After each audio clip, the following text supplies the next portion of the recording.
हम लोग TIR पे एक और क्लास ले रहे थे, TIR को फिनिश कर रहे थे, उसके एप्लीकेशंस देख रहे थे क्या है क्या नहीं। तो उसके लिए हम लोग ऑप्टिकल पाइप पे थे और ऑप्टिकल पाइप में एक नया एंगल, एक्सेप्टेंस एंगल हम डिफाइन कर रहे थे कि भाई क्या होता है। तो हमने देखा जैसे ये एक ऑप्टिकल पाइप है जो खिलौनों में भी यूज होता है, मेडिकल एप्लीकेशंस में भी यूज होता है। इसके अंदर ये खाली नहीं है, ये तो एक डेंस मीडियम है, कोर जिसे बोल रहे हैं। बाहर एक हल्का मीडियम है जिसे हम क्लैडिंग बोलते हैं। तो अगर कोई रे एंटर करे एयर से तो वो थोड़ा टुवर्ड्स द नॉर्मल बेंड होगी, तो ये यूं बेंड हुई इधर की तरफ, ये एंगल थीटा है, ये आर है। फिर ये जब यहां जाके टकराएगी तो कोर से क्लैडिंग जा रही है, मतलब डेंसर टू रेयरर, तो चांसेस है TIR हो जाए अगर आई बड़ा हो IC से, यानी कि ये जो साइन आई है ये इससे बड़ा होना चाहिए तो TIR होगा। और हमारा ये कामयाब तभी है जब TIR हो, क्योंकि हम ये चाहते हैं कि जो इन्फॉर्मेशन यहाँ है वो लास्ट तक बाहर मिले, जो इन्फॉर्मेशन यहाँ है वो यहाँ हमें दिखे, एज इट इज यहाँ दिखे, ये हम चाह रहे हैं। तो उसके लिए पहली कंडीशन ये थी कि आई must be greater then IC। फिर हमने पढ़ा कि अगर कोई एंगल बढ़ता है, एक्यूट एंगल में जब एंगल बढ़ता है तो साइन भी उसका बड़ा होता है। तो अगर I ग्रेटर देन IC है तो साइन आई भी ग्रेटर देन साइन IC होगा। आप 0 से 90 तक की वैल्यू उसके साथ देख सकते हैं। अच्छा, साइन ऑफ क्रिटिकल एंगल होता है n rarer upon n denser, तो n cladding upon n core. तो यहां से मेरी कंडीशन आई कि sine I must be greater than n cladding upon n core. फिर हम इधर आए, यहां आप स्नेल्स लॉ की इक्वेशन बताओ। यहां स्नेल्स लॉ की क्या इक्वेशन बनेगी? यहाँ पे बाहर एयर है, बाहर एयर है, बताओ यहां स्नेल्स लॉ की इक्वेशन बोलेंगे भाई? ये जो पहला रिफ्रैक्शन हुआ है यहां स्नेल्स लॉ की इक्वेशन बोलिए प्लीज, क्या बनेगी? चलो मैं स्टार्ट करता हूं, तो बोलो 1 into sine theta is equal to आगे n core into sine r, n core into sine r। तो अगर आप थीटा 0 डिग्री रखते हो तो ये रेस सीधी निकल आएगी बाहर, कोई दिक्कत ही नहीं है, हम बाहर ही उस फेज से निकालना चाहते गई। लेकिन अगर आप आई बढ़ाते हो तो देखो आई बढ़ेगा, आई नहीं सॉरी, एंगल थीटा बढ़ेगा। थीटा अगर आप बढ़ाते हो तो साइन थीटा बढ़ेगा, और ये इक्वेशन कह रही है साइन थीटा बढ़ेगा तो LHS बढ़ा तो RHS, मतलब ये दोनों साथ साथ बढ़ेंगे तो साइन R को भी बढ़ना पड़ेगा, और साइन R बढ़ेगा तो इसका मतलब R बढ़ रहा है, इसका मतलब R बढ़ रहा है। और I की वैल्यू राइट एंगल ट्राइंगल से बन रही है 90 माइनस R, तो अगर R बढ़ेगा तो I क्या होगा? R बढ़ेगा तो I क्या होगा? कम होगा। हाँ, R बढ़ने पे I कम होगा। और अगर I कम होते होते IC से भी कम हो गया तो क्या अब TIR हो पाएगा? नहीं हो पाएगा, और रे दूसरे एंड पे नहीं पहुंचेगी। तो यहाँ पे क्या हुआ? अब तो थोड़ा ठीक है ना नेटवर्क? अब तो सुनाई दे रहा है आपको? Yes sir. ठीक है ठीक है ठीक है। तो ये वाला केस ही फेल हो जाएगा, मतलब इसका मतलब हमारे लिए ये होना चाहिए थीटा बहुत ज्यादा ना हो, थीटा बहुत ज्यादा ना हो, क्योंकि अगर थीटा बहुत ज्यादा हो गया तो आई बहुत कम हो जाएगा और रे बाहर निकल जाएगी। तो मतलब दो चीजें थी कि I should be greater then IC। For that एक टर्म हम डिफाइन कर रहे हैं एक्सेप्टेंस एंगल। एक्सेप्टेंस एंगल का मतलब है मैक्सिमम वैल्यू थीटा की क्या हो सकती है ताकि जो भी रे एंटर करे वो दूसरे फेज से ही बाहर निकले, उसे हम बोलते हैं एक्सेप्टेंस एंगल। तो यानी कि एक्सेप्टेंस एंगल का मतलब है कि if theta is equal to theta acceptance then I is equal to IC। अगर थीटा एक्सेप्टेंस से बड़ा हो गया then I become smaller than IC and no TIR, और ये हमारा ऑप्टिकल पाइप फेल हो गया। तो बिल्कुल क्रिटिकल एंगल की मैं बात करूं तो अगर थीटा बराबर थीटा A है तो I बराबर IC हो गया। क्या ये पॉइंट समझ आया कि नहीं आपको जो मैंने अभी बोला है? बताओ। क्लियर हो रहा है ना ये? अगर थीटा A के बराबर है तो उसका मतलब I बराबर IC हो गया है, ये मतलब है। तो यहां से अगर मैं देखूं मैं कैसे थीटा एक्सेप्टेंस निकाल के लाऊं, क्या हमने ऐसा कोई फॉर्मूला आप कह रहे थे नहीं पढ़ा शायद वो ब्रेक से पहले 5-6 दिन पहले? साइन थीटा एक्सेप्टेंस होता है under root of N of core का square minus N of cladding का स्क्वायर, एन मतलब रिफ्रैक्टिव इंडेक्स। क्या ऐसा कोई फॉर्मूला हमने पढ़ लिया कि नहीं पढ़ा है? नहीं पढ़ा है तो ठीक है, ये देखना हमें, एक अच्छा सा फॉर्मूला है, एक ढंग का काम है यहाँ पे। कैसे आएगा ये, कैसे आएगा आप ये सोचिए। साइन आईसी कितना होता है, हमने लिख रखा था साइन आईसी कितना होता है, n cladding upon n core. अब यहां से देखो इस ट्रायंगल से आर की वैल्यू है 90 माइनस आई, आर की वैल्यू ये है। अगर मैं आर लगाऊं 90 माइनस आई, दोनों साइड मैंने साइन लिया, दोनों साइड मैंने साइन लिया, तो साइन आर, साइन 90 माइनस आई क्या होगा, साइन 90 माइनस आई, बोलो, साइन 90 डिग्री माइनस आई, साइन 90 माइनस थीटा क्या होता है, कोस थीटा होता है, याद है क्या? हाँ, तो ये बना कोस आई। साइन आर की जगह मैं कोस आई रख सकता हूं। इसका मतलब ये जो इक्वेशन नंबर 1 है इसको चेंज करो, साइन आर की जगह इसमें कोस आई रख दो, जो स्नेल्स लॉ की इक्वेशन थी। तो ये आपका बना 1 into sine theta that is equal to n of core into sine R की जगह आ गया कोस आई। इक्वेशन नंबर 1 में आपने यूज किया। एक बार बताओ मुझे, क्या ये स्टेप समझ आ गया है क्या? Yes sir. ठीक है, अब देखो, अगर मैं थीटा की जगह थीटा ए रख दूं तो आई की जगह क्या रखा जाएगा, आईसी। तो इस इक्वेशन में आप थीटा की जगह थीटा ए रख दीजिए और आई की जगह आईसी। तो इक्वेशन बनी साइन थीटा ए, 1 तो हटाओ, बराबर n core into cos of I C. Equation number 2। एक बार मुझे बताओ कि आपको इक्वेशन 2 क्लियर है, समझ आ गई है सभी बच्चों को? हाँ भाई, रिपीट कर दो। देखो ध्यान से देखो, अच्छे से कई चीजें एक साथ चल रही हैं इसमें इक्वेशंस। हमने ये पढ़ा अभी कि अगर थीटा थीटा ए से बड़ा हो गया तो आई आईसी से छोटा होगा और रे यहीं से बाहर निकल जाएगी। यानी कि लिमिटिंग सिचुएशन वो है कि जब थीटा इक्वल टू थीटा ए होगा तो आई बराबर आईसी होगा। इसमें कोई डाउट? बोलो बोलो बोलो, ये वाला पॉइंट बोलो, ये समझ आएगा? आ गया। अब मैंने जो स्नेल्स लॉ की इक्वेशन लगाई ये यहाँ स्नेल्स लॉ, उसमें मैंने ज्योमेट्री का यूज किया और साइन आर बन गया मेरा कोस आई, क्योंकि आर था 90 माइनस आई, तो साइन आर बन गया साइन 90 माइनस आई, जो कि कोस आई होता है। तो मैंने साइन आर की जगह कोस आई पुट किया और ये इक्वेशन यहाँ लिख ली। और उसके बाद मैंने इस चीज का यूज किया कि theta equal to theta A then I equal to I C. ये बताओ इक्वेशन नंबर 2 तक क्लियर है क्या?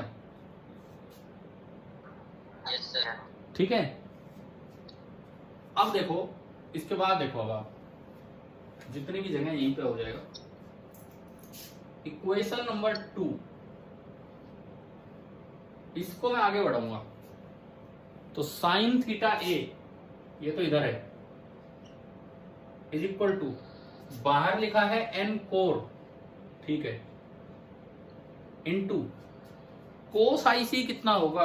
अगर मैं साइन आईसी जानता हूं, अगर मुझे साइन आईसी पता है n clad upon n core, तो क्या आप ये जानते हैं कि कोस थीटा होता है 1 minus sine square theta? Yes sir. है ना? तो मैं कोस आईसी को लिख सकता हूं under root of 1 minus sine IC का स्क्वायर, यानी कि एन क्लैड का स्क्वायर अपॉन एन कोर का स्क्वायर। मुझे ये बताओ, क्या ये स्टेप आपको समझ आ गया क्या? Yes sir. देखो बोर्ड छोटा है और कई चीजें होंगी, आधा डायग्राम भर के, लेकिन आप अपने तरीके से नोट करो जैसे मैं समझा रहा हूं। समझ आया?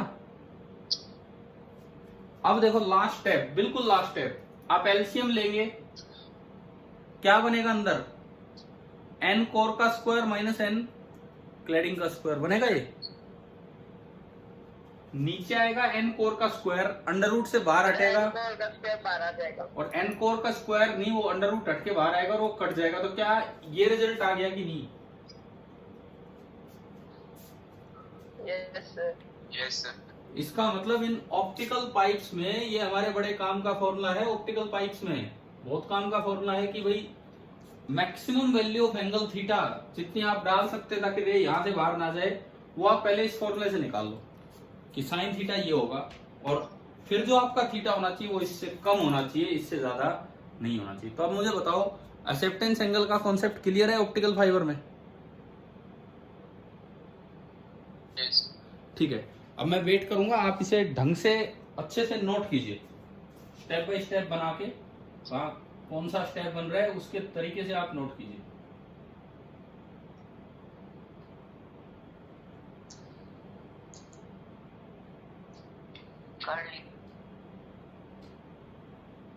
क्या कह रहे हो सर? नोट कर लिए। नहीं, अभी सबने नहीं किया होगा, रुको।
हाँ भाई, हो गया नोट?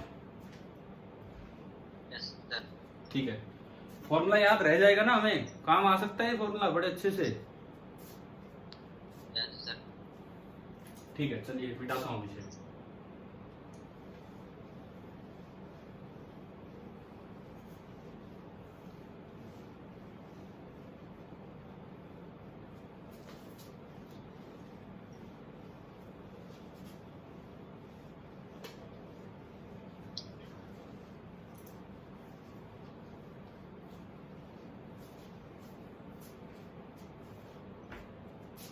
ब्रिलियंस ऑफ डायमंड हम देख चुके थे पहले, है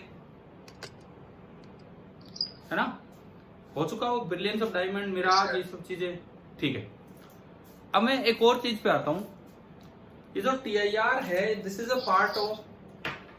part of refraction at plane surface. Refraction at plane surface का ये पार्ट है TIR। तो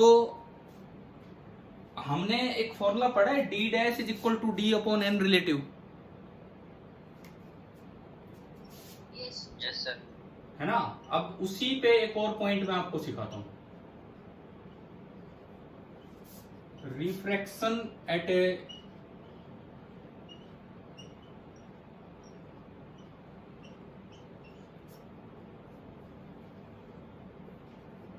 प्लेन सरफेस। इसमें दो बातें आपको याद होगा, उस वक्त जो हम पढ़ रहे थे, that was near normal incidence, ये वर्ड यूज किया हमने, that was near normal incidence. लेकिन ये जरूरी तो नहीं है कि सवालों में ऐसा हो। तो एक और जो हम यूज करते हैं, that is called oblique incidence. तो अब इन दोनों में थोड़ा थोड़ा डिफरेंस हम देखेंगे कि क्या फर्क है। नियर नॉर्मल इंसिडेंस में आप क्या करते थे कि जैसे ये इंटरफेस है, फॉर एग्जांपल ऊपर एयर और नीचे वाटर, ये कोई ऑब्जेक्ट है, इसकी एक्चुअल डेप्थ थी इंटरफेस से D, ऑब्जर्वर देख रहे हैं यहाँ, ऑलमोस्ट ऊपर से ही देख रहे हैं। तो एक रे तो रे बनाता हूं यहाँ पे, एक रे हम लेते थे नॉर्मली इंसिडेंस, सीधी निकल जाएगी। दूसरी रे आपको याद होगा बहुत थोड़े से एंगल पे लेते थे, बहुत थोड़े से एंगल पे, क्योंकि ये नियर नॉर्मल इंसिडेंस है तो आई जो है वो बहुत छोटा था। और ये वाली रे कुछ ऐसे निकली थी यूं अवे फ्रॉम द नॉर्मल, ये आर, और इस रे को पीछे बढ़ाया तो ये यहां मिली, ये आपकी इमेज, और ये थी अपेरेंट डेप्थ डी डैश। आपको बड़े अच्छे से ध्यान होगा यहाँ पे जो आपका फॉर्मूला बनता था, D dash was D upon N relative, where N relative was N incidence upon N rare. याद है ना ये चीज? ठीक है। ये कैसे आया था, ये शायद मैंने आपको करवाया होगा प्रूफ। आपने यहां स्नेल्स लॉ लगाया, ये एन इंसिडेंस है, ये एन रिफ्रैक्शन है, इधर एन इंसिडेंस उधर एन रिफ्रैक्शन। आपने यहां स्नेल्स लॉ लगाया, N incidence into sine I is equal to N refraction into sine R, ये बना। अब बताओ एक अप्रोक्सीमेशन का क्या फायदा लिया था यहाँ पे, याद हो तो आपको? हमने किस तरह से इस अप्रोक्सीमेशन को यूज किया था बताना, कि आई और आर छोटे। अगर आई और आर छोटा होगा तो साइन थीटा और टेन थीटा नियरली सेम है, तो हमने लिख दिया था N I into tan I is equal to N R into tan R. याद है कि आपके नोट्स में होगा भाई? बताओ ये ध्यान है ये किया था? आप बोल नहीं रहे हो प्लीज, है ना? हाँ। और टेन आई टेन आर बहुत आसानी से दिख गए थे, ये आई था तो ये भी आई, ये आर था तो ये भी आर। इस दूरी को कुछ भी जैसे x बोल दिया, सपोज x बोल दिया, तो टेन आई टेन आर तो दिखे पड़े थे। टेन आई इस बड़ी वाली ट्राइंगल से परपेंडिकुलर अपॉन बेस, और टेन आर छोटी ट्राइंगल से परपेंडिकुलर अपॉन x से x कट गया था, और यहां से आपका आ गया था d dash is equal to d upon n relative, where n relative was n i upon n r। चलो ये तो वो काम था जो हम कर चुके थे। लेकिन अगर ओब्लिक इंसिडेंस आ जाए, ऐसा कहीं ना दे रखा हो नियर नॉर्मल इंसिडेंस, तो क्या आप ये अप्रोक्सीमेशन लगा सकते हैं कि साइन थीटा की जगह टेन थीटा? बताओ। अब ऐसे में कैसे करें? सपोज ये वाटर है, ये एयर है, ये ऑब्जेक्ट है, इंटरफेस से डी डेप्थ नीचे, इधर का रिफ्रैक्टिव इंडेक्स एन इंसिडेंस और इधर का रिफ्रैक्टिव इंडेक्स एन रेयरर नहीं सॉरी एन रिफ्रैक्शन, कोई ये डेंसर रेयरर नहीं है। और ऑब्जर्वर जो है वो कहीं इधर है। अब देखो एक रे आपने ली नॉर्मल इंसिडेंस, वो आंख में जाए ना जाए उससे फर्क नहीं पड़ता, एक रे ये गई, क्योंकि point of intersection of refracted rays जहां होंगी। और दूसरा ऑब्लिक इंसिडेंस आप लेना चाह रहे हो, ऑब्जर्वर में थोड़ा और साइड में बनाता हूं, ऑब्जर्वर कहीं साइड से देख रहा है इस चीज को, इस तरह से। ये रे बेंड होगी अवे फ्रॉम द नॉर्मल, यूं गई, ये यहां पे नॉर्मल है, ये आई और ये आर, और ये रे ऐसे मिली आके, ये आपकी इमेज और ये इसकी अपेरेंट डेप्थ डी डैश। इसमें और उस डायग्राम में हम क्या फर्क लेके चलेंगे मेनली, इधर वाले और उधर वाले डायग्राम में? इधर आई एंड आर नॉट स्मॉल, समझ आया? आई और आर छोटे नहीं है। अगर आई और आर छोटे नहीं है तो इसका मतलब sine I is not nearly equal to tan I and sine R is also not nearly equal to tan R. फिर ऐसा अगर सवाल आ जाए तो उसमें कैसे हम डी डैश निकालें बताओ? ये फॉर्मूला तो वैलिड नहीं इधर वाला। ऐसे सवाल में हम कैसे, मतलब क्या करके डी डैश निकालें, किस तरह से डी डैश निकालें?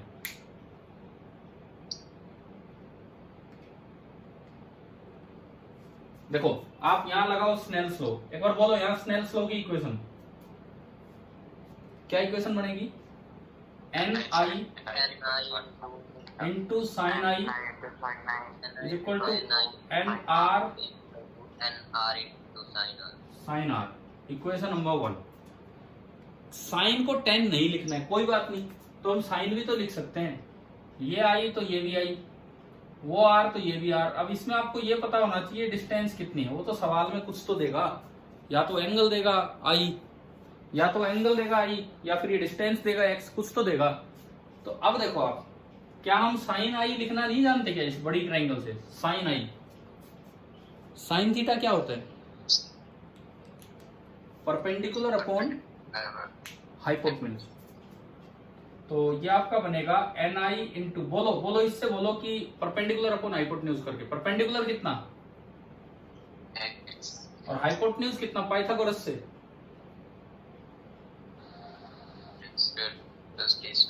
हाँ, is equal to N R into sine R. Sine R कितना? X upon under the root D dash square plus X square. क्या ये इक्वेशन इधर ये बन गई थी अप्रोक्सीमेट इक्वेशन, उधर एग्जैक्ट इक्वेशन बनी है? अभी बताओ, समझ आ गया? ठीक है। अब देखिए x से x कैंसिल आउट, स्क्वायर किया, मैं बस इसे सिंप्लीफाई करूंगा।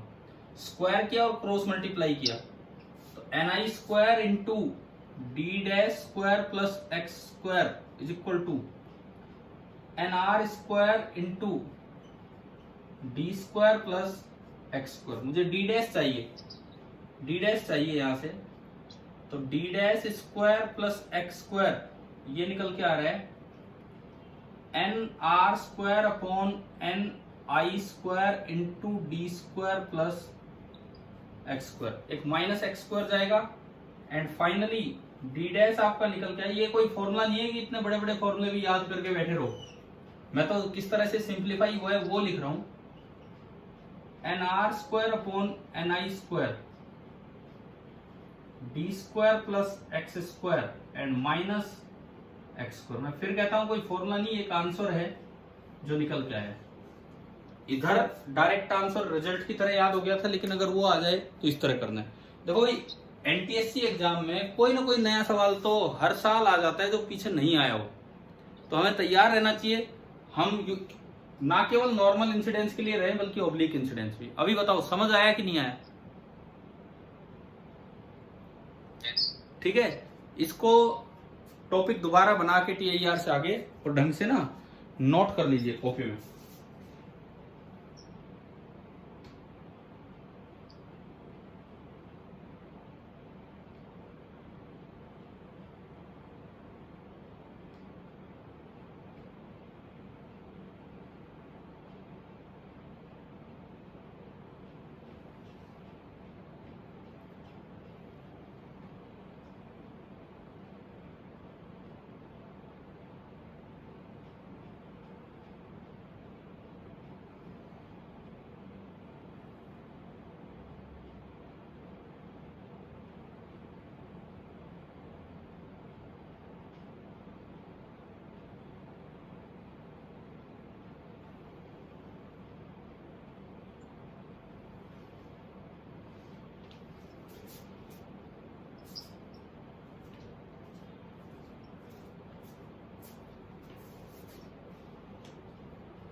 हो गया?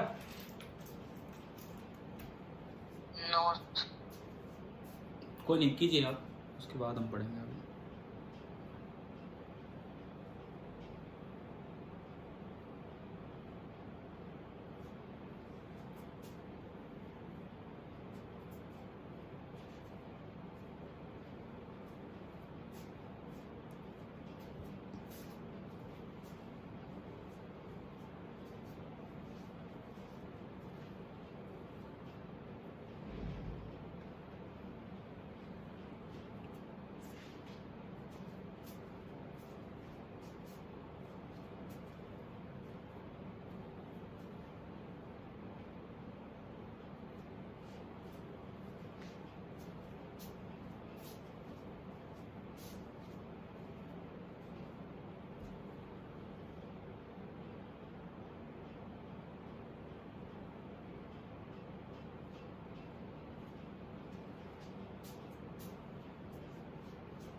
इधर का तो मिटाऊं तब तक, ये तो हुआ पड़ा होगा पहले भी, इधर वाला अब भी कर लिया होगा।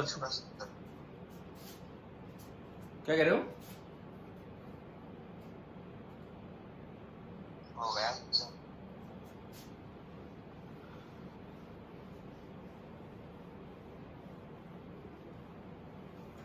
उधर का भी करता हूँ क्लियर। सपोज जैसे मान लो ये उसी तरह का टैंक है,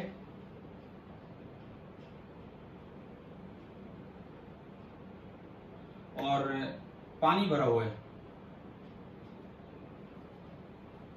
पानी नहीं, कोई भी लिक्विड भरा हुआ है, पानी क्या जरूरी है, कोई एक ऐसा लिक्विड भरा हुआ है जिसका रिफ्रैक्टिव इंडेक्स 2 है, 2। पानी में फिर वो और कुछ लेना पड़ता है, ऐसे 4/3 और ये सब। और मान लो ये हाइट है √2 मीटर, हाइट है √2 मीटर, इस तरह से। और यहां कोई ऑब्जेक्ट है, यहां नीचे कोई ऑब्जेक्ट है,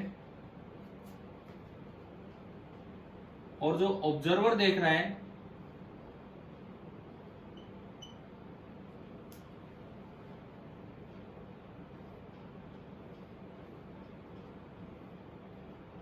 सपोज आपको ये दिया है कि जो उसकी आंख में रेज आ रही है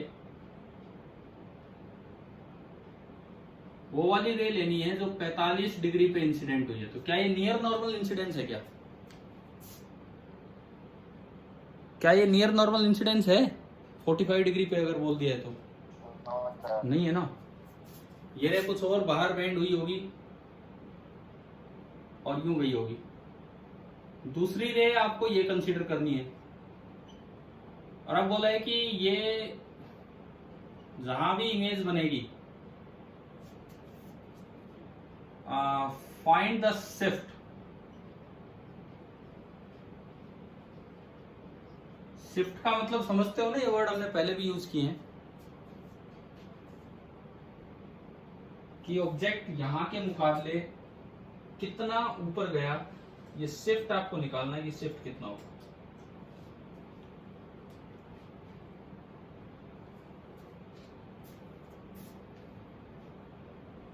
समझ आ गया क्या सवाल है? क्या यहां पे वो फॉर्मूला वैलिड है?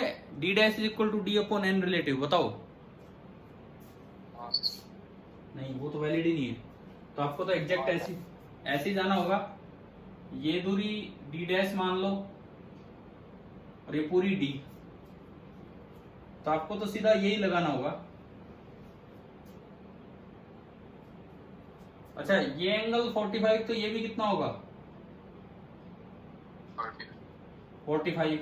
ये 90, तो ये भी 45, तो एक आइसोसेल्स ट्रायंगल होगी ये, समझ गए हो? आइसोसेल्स ट्रायंगल होगी, तो अगर ये √2 है तो ये भी कितना हो गया हमारा?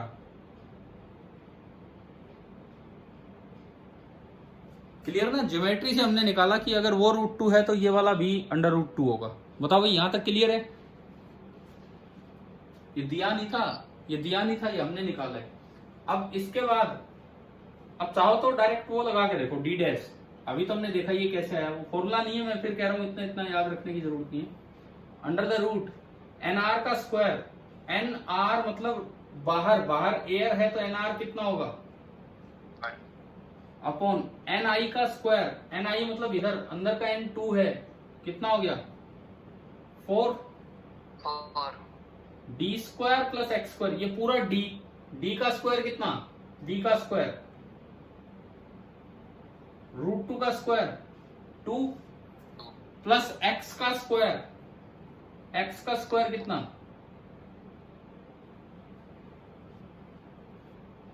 2 माइनस X का स्क्वायर 2। ये तो गड़बड़ होगी, ये अंदर नेगेटिव कैसे आ गया? एक बार हम इसको चेक करें। हमने स्क्वायर किया, मल्टीप्लाई किया, NI स्क्वायर ये, NR स्क्वायर ये, तो D dash square plus X square, NR upon NI का square into D square plus X square, और माइनस में उधर गया X स्क्वायर, और उस पूरे पे आना है फिर अंडर रूट। ठीक है, तो यहां तक NR square upon NI square into D square plus X square. चलो ठीक है, ये मैंने आपको एक क्वेश्चन दिया है, आप इसे कंप्लीट करेंगे। यहां से नेगेटिव बनता दिख रहा है, नेगेटिव नहीं बनना चाहिए।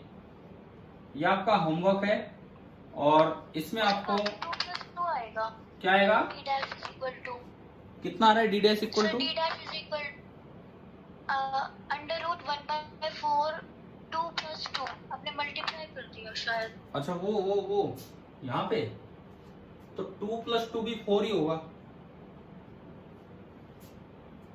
समझ रहे हो ना आप? ये आप एक बार ये चीज चेक करेंगे और इस क्वेश्चन को कंप्लीट करेंगे, और आपको ना शिफ्ट निकालना है। शिफ्ट का मतलब है कि आपको निकालना है D माइनस D डैश। ये कितना होगा आप ये निकाल के मैसेज करें, या फिर कल की क्लास में हम देख रहे होंगे। ठीक है, अभी टाइम 5 मिनट है आपके पास, टाइम 5 मिनट है। आप इसको ट्राई कर लीजिए, आप इसको ट्राई भी कर सकते हैं। 5 मिनट का समय है अभी हमारे पास।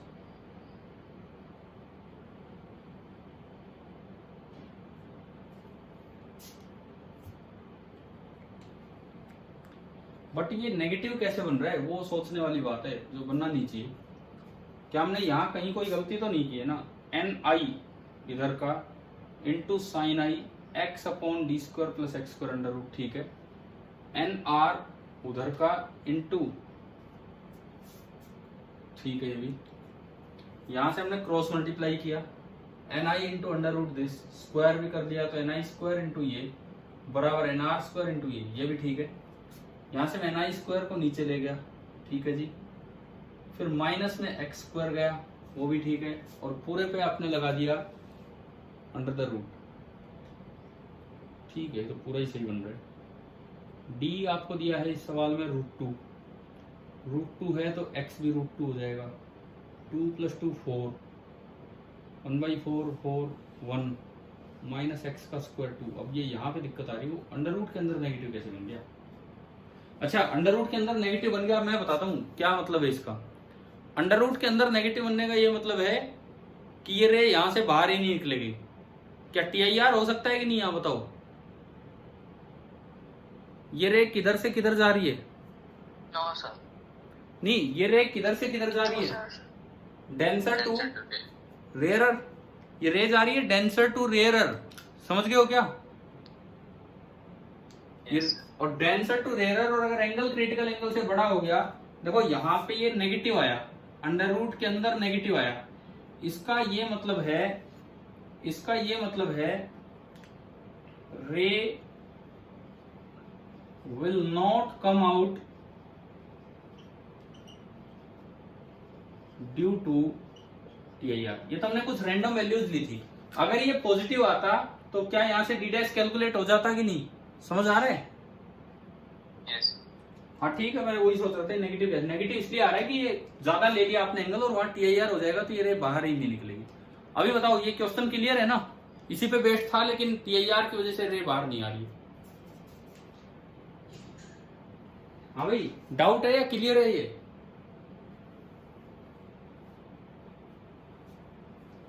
अरे मैं पूछ रहा हूं, बताओ आप, डाउट है या क्लियर है? देखो मैं आपको अभी क्लियर और करता हूं। साइन IC कितना होगा यहाँ? Sine of IC n rarer upon n denser होता है साइन IC, बोलो है ना? n रेयरर 1 और n डेंसर 2। अगर साइन IC 1/2 है तो IC 30 डिग्री हो गया। Yes sir. और इस सवाल में जो I है वो 45 डिग्री है, यानी कि I is greater than IC। इसका मतलब TIR हो गया और वो रे अंदर ही रहेगी, इसीलिए यहां से नेगेटिव आया। ठीक है, ये तो और भी अच्छा सा एक सवाल बन गया है, क्योंकि अगर कोई बच्चा ये भी करके जाता है वो यूं कंफ्यूज हो जाएगा।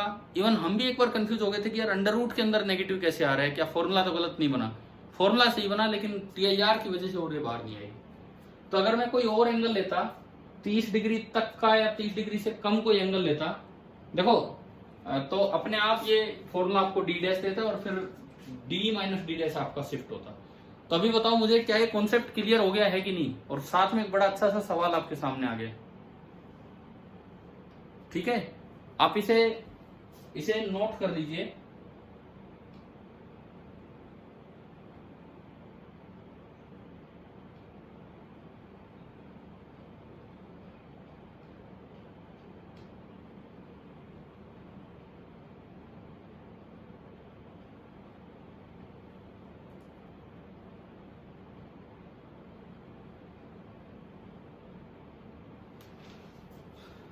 तो हम इससे आगे फिर कल पढ़ते हैं। और आप अगर कुछ 9th का रिवीजन, मुझे लगता है 9th का रिवीजन ज्यादा जरूरी है हमारे लिए 2-3 दिन, क्योंकि मेजर टेस्ट आ रहा है तो हम उससे रिलेटेड चीजें डिस्कस करेंगे। मीटिंग आपकी पूरी होने वाली है, कितना समय रह गया है उसमें आ भी रहा है, लेस देन 1 मिनट। नोट हो गया? नहीं हुआ है तो आपके ग्रुप पे ये स्क्रीनशॉट्स आ जाएंगे। ठीक है भाई, थैंक यू। Yes sir.